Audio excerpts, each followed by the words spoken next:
Morning, good afternoon, good evening, Fabulites. I have got questions for you. What opens with Ralph Angel getting an extra job to pay for the wedding? And what closes with Ralph Angel turning his back on Darla, down on his knees in pain? If you guessed Queen Sugar, Season 2, Episode 13, Heritage, you're correct.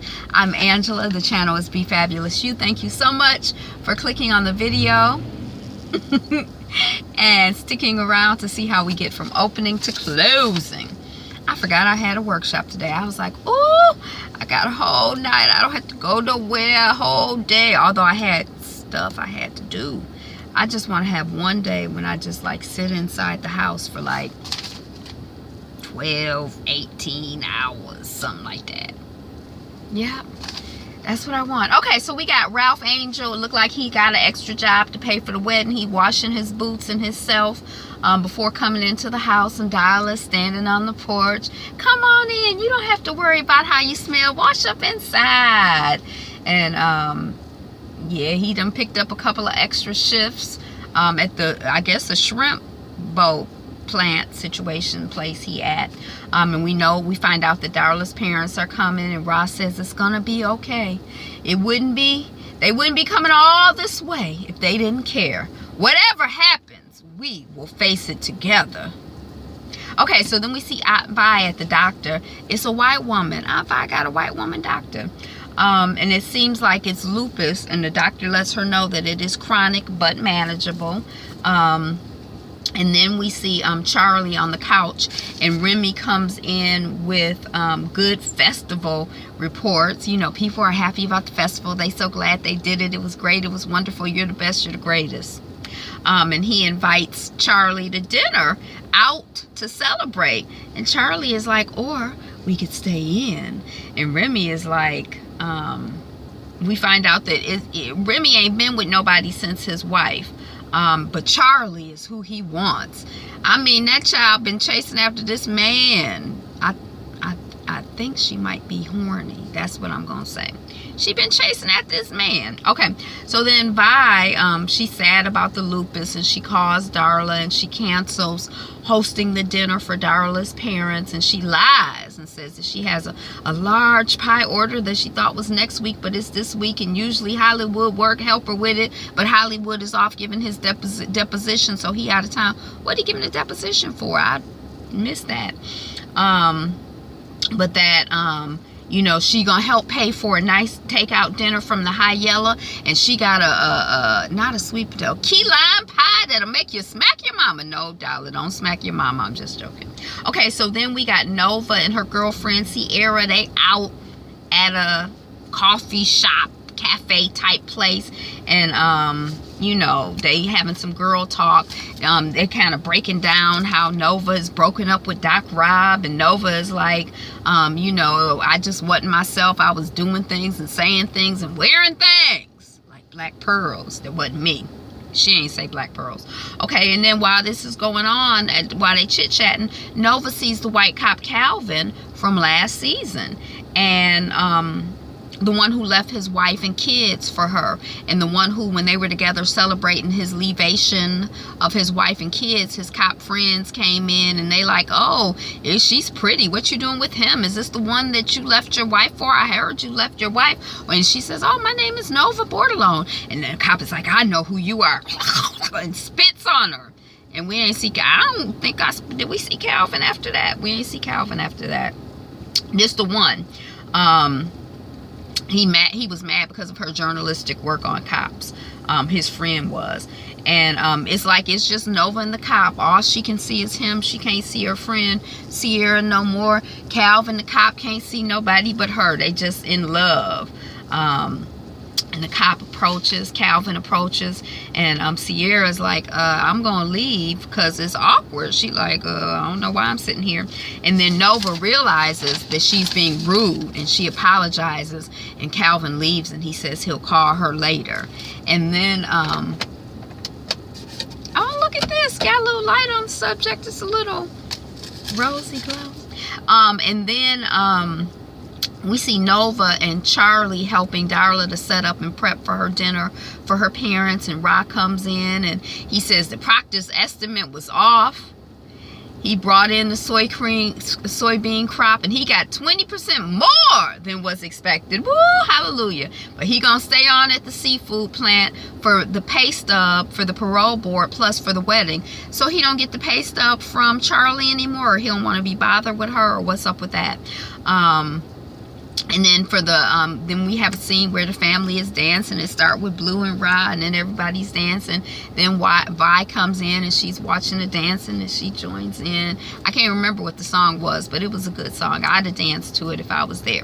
Then we see Blue. He getting set up for his grandparents' visit, and he want to wear a tie because he want to make sure that the people like him. And you know, how come they never came before? And he said he never had a grandma before, but he did have a grandfather before. So they strategize about what to call the man and everything. Then we see Darla's parents pull up, and Darla and Blue and Ra are posed on the porch, and you know, there's kind of like a little chit chat, a little awkwardness. Then there's hugs. There's a long mother-daughter hug. Then there's a sweet grandma-grandson interaction, and then Blue just go on and he hugged the daddy, his granddaddy, and it's kind of like his granddaddy is like, and it goes on for a long time. Blue is so sweet. Who could not love him? And the granddaddy is like, it's awkward. And so Ralph Angel was like, you want to come inside? Her parents, Darla's parents, are Darlene and Quincy. So then we're at dinner with Ra and Vi and Carly and Nova and Darlene and Quincy. And Darla's daddy, Quincy, is very impressed. Darla, too, if I didn't say that already. He's very impressed and compliments Nova. And then he goes on to compliment Charlie. He know all about him, but he ain't got nothing to say about Darla and Ra. And, you know, but Ra has something to say. You know, Ross, Charlie is like, oh, well, I couldn't have done it without baby girl Darla. She's a big help. And then Quincy is like, well, I'm sure Darla could learn a lot from the both of you. And Ra is like, she could teach a lot too. Darla can. You know, she rebuilt her life from the ground up. And everybody is like, okay. And her mother is like, well, we happy to hear about it. And then we see Aunt Vi picking Blue, you know, picking out his clothes that he gonna spend the night with her. So his pajamas and the clothes that he gonna wear for the next day at school. And his grandmother Darlene is there, and we find out that Darlene was sending monthly checks to Aunt Vi to help take care of the baby. And Darlene is sorry for the time that she missed with Blue and with Darla. So yeah. And then we see Nova, and she's at home, and she recognizes it's a knock at the door. It's that particular knock, and she recognizes it, and she lets the cop Calvin in after a pause, and then she lights a candle, and Calvin is like, I thought I was okay. I thought I was moving on with my life until I saw you. And Nova is like, I know. I have not moved on. I tried a lot of ways that I shouldn't have, but I've been at war with myself. And Calvin is like, me too. What are we fighting? Why are we fighting? Why do we have to fight against ourselves? Why do we have to do this? Let's find peace together. Say it. Whatever it is that you want me to do, I'm going to do it. Just say it. Whatever you say, I'll do. And then we see it's another door knock, and the other sister is getting a knock at her door, and it's Remy at Charlie's door. And Charlie is all silk robed up, and she takes Remy by the hand into the bedroom, and she sits him on the bed, and she removes her robe, and Remy is like, ooh, woo, or whatever he say. Then they start making out, and she's undressing him, and Remy is like, you are so beautiful. I could look at you forever. And then he rolls her over, and he's like, I believe in forever. And then Charlie is kind of like, like looking at the ceiling like, and Remy notices, and he like, you okay? And Charlie is like, I realized that we haven't really talked about things. She been so busy chasing after him, they ain't talked about things. We haven't really talked about things. I'm not sure that you and I are on the same page. I mean, forever? You mean that literally? And Remy is like, you don't see a future for us? And Charlie is like, I just want to be with you. Come on, let's just make out. trying to start the kissing back up again. And Remy is like, you don't see marriage in, you know, in the future? You don't see marriage for us? And Charlie is like, well, I'm barely out of my last marriage. It's a little premature to be thinking about another one. You know, that's not really on my mind. And Remy is like, well, what about family and having children? You know, I always wanted to have children, but it didn't work out that way. And Remy kind of sits up, and Charlie is like, I'm not sure I want to think about children and marriage and all of that. I just want to have sex. I'm just horny. Can we just have sex? And don't be saying nothing about forever and all of that stuff. Let's just have sex.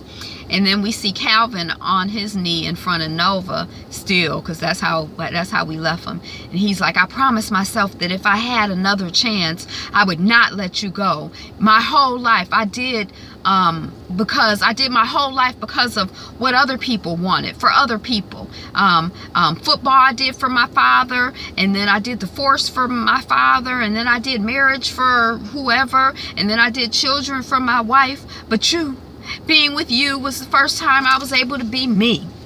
And I'm thinking, well, he just said a minute ago, I'll do whatever you say. Ain't that the same pattern? He been doing what other people want him to do, so he want her to tell him what to do. That's what you've been doing, Mr. Calvin. That's the pattern. Doing what other folks want. And then Calvin is like, you are my choice. You are so free and so brave. You inspire my bravery, and I love you more than anything or anyone. And Nova is like, I love you too. But for you, I am freedom. For me, you are prison. Literally and figuratively. I can't be all of myself with you, you old prison guard white man. And prison guard whatever, white, you know. And she's like, I can't fight for my people every day and cry for a brother slain in the street with no retribution or recourse, and then come home to a cop. This is crazy. There are parts of me that you really don't want to know. And you never ask at all about those parts of me. The part of me that loves my people and would do anything for my people. And then Calvin kisses her on the cheek. And then Calvin is gone. And I'm like, bye. Okay, so then we got Darla and Mama Darlene on the porch. And respectfully, Mom, this is Darla. Respectfully, Mom, I've reached out and I've got no response. And Darlene is like, now hold on 1 minute, Missy. You've been acting like an addict. You know, like you trying to act like we did you wrong. We have not shunned you, Missy. We ain't shunned you. We've been there again and again and again and again. You calling us high, asking for money. You calling us high, screaming in pain. You calling us high, threatening to kill yourself. We across the country. We came again and again and again. We done come here 5-6 times looking for you, not finding you. It's frustrating. It's stressful. And we came and we call you again and again. We find you. You high. You don't want to come back. You call us asking for money. And you almost broke us. And we had to create boundaries for our own sanity and health. And Darla is like, all of a sudden realizing, I want to take responsibility for breaking your heart. Now that I'm a mother, I know about heartbreak. And, you know, please forgive me. Please believe me. Let me make amends. I am clean. And then Darlene is, you know, she's like, I forgive you and I believe you. And I want you to truly feel free. You need to make amends to everyone that you have hurt. And Darla is like, I'm so happy you're here. Kiss, kiss, kiss. And then we see Charlie and Remy in the kitchen, so they ain't in the bedroom. And Charlie is like, will you ever think about karma? I don't know what kind of karma you'll have or what kind of future you'll have with me. And I'm like, what does that mean? And then Remy is like, I'm okay. Not knowing. We have time to figure it out. No rush. So, you know, I guess he ain't had sex since his wife died. Has that been a year ago, 5 years ago, 20 years ago? It's a good question. Okay, so then we see Darla. When I went to get the waffle net, they ain't have my size really. Then we see Darla and her daddy. And she's like, I'm moving forward, I'm clean, I'm working the steps, Daddy. And his daddy is like, you know, you need to start your marriage on solid ground. And Darla don't look guilty, she don't look squeamish, she don't look nothing.